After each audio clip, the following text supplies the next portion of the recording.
Isang magandang gabi, magandang umaga po sa inyong lahat. Mga kasama, ang mga Duterte sa ngayon, kasama na dyan ang kanilang mga kaalyado, ay pasan ang gabundok na problema. Sila po ay humaharap sa patong-patong po na kaso. At ang taong bayan ngayon ay galit na galit at naghahanap, naghahangad, pinagsisigawan ang hustisya. Alam naman po natin mga Duterte, ang involvement ng Pangulo sa peking gera kontra sa droga na kung saan napakarami, libu-libong mga Pilipino ang pinatay.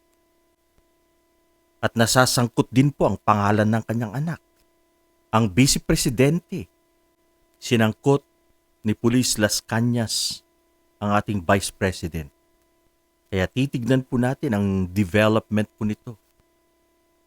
Kung meron po bang sapat na ebidensya para po siya ay masali dito. Mga kababayan, marami pa po. Marami po silang hinaharap na pagsubok dahil nga po sa mga nagawang bagay-bagay in the past. Alam niyo mga kababayan, naniniwala po ako na kung tayo ay gumawa or gumagawa ng masama sa ating kapwa, tayo po ay hindi magiging masaya sa ating buhay. Kahit na nasa iyo pa ang lahat ng kayamanan sa mundo, ikaw ang pinakamayaman na tao sa balat ng lupa, kung tayo ay gumagawa ng kasamaan, kung tayo ay umaabuso, hindi tayo magiging masaya. Never. At ako po'y naniniwala dito. Marami pong mga problema, pagsubok, gabundok po na problema ang hinaharap ng pamilya Duterte. Ganun na rin sila Bato de la Rosa, Bongo, at mga kasamahan gaya ni Kibuloy. Napakalaking pagsubok. Hindi po natin alam kung malalampasan po nila ang pagsubok na ito dahil po sa kanilang ginawa sa taong bayan at pang-aabuso sa mga tao. Ngayon po, humaharap si Vice President Sara sa posibleng impeachment sa lower house. At aakyat po ito. Pag meron na pong sapat na numero sa lower house, ang kaso po ay aakyat sa Senado. Sa Senado, kahit sabihin na po nating marami ang kasama ng Sara Duterte. Sabihin na nating mga 12 senador. Pero mag-i-election po, yan po ang isang event na mangyayari next year. Hindi po natin alam. 12 na to ay mananatiling susuporta nga kung totoo sa mga Duterte. Kung may takot sila sa taong bayan, abay, delikado yan. Dahil pag sumuporta sila kay Sara Duterte, sila naman ay ilalaglag ng taong bayan sa May 2025 election. Sa mga senador, you have the option kung gumawa kayo ng mali or tama. Kung gagawa kayo ng mali and you acquit the Vice President, abay, ilalaglag naman kayo ng taong bayan. Pero kung gumawa kayo ng tama, ipatatanggal nyo sa pwesto ang Vice President, abay, baka bumilib sa inyo ang taong bayan at bigyan pa kayo ng pagkakataong maiboto muli or makaupo muli sa Senado. Mga kababayan, maganda naman kung mayroong election sa 2025. At least meron po tayong panlaban sa mga senador na to. Kailangan po nating tutukan ang kanilang mga tindig, ang kanilang mga posisyon sa isyong ito, sa issue of impeachment. Ilista na po natin kung sino po yung mga senador po na boboto sa hindi pagkakatanggal ni Sara sa pwesto. Dapat pong ilaglag natin lahat sila. Dahil ito po ay pagtraidor sa bayan.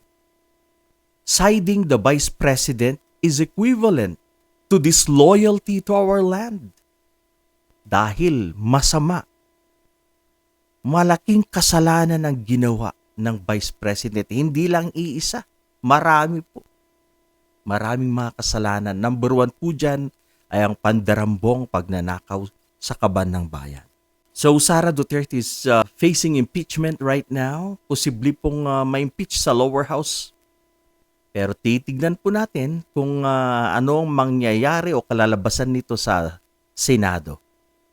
Kaya mga kababayan, maging mautak, maging smarte, hayaan nating magdesisyon mga senador.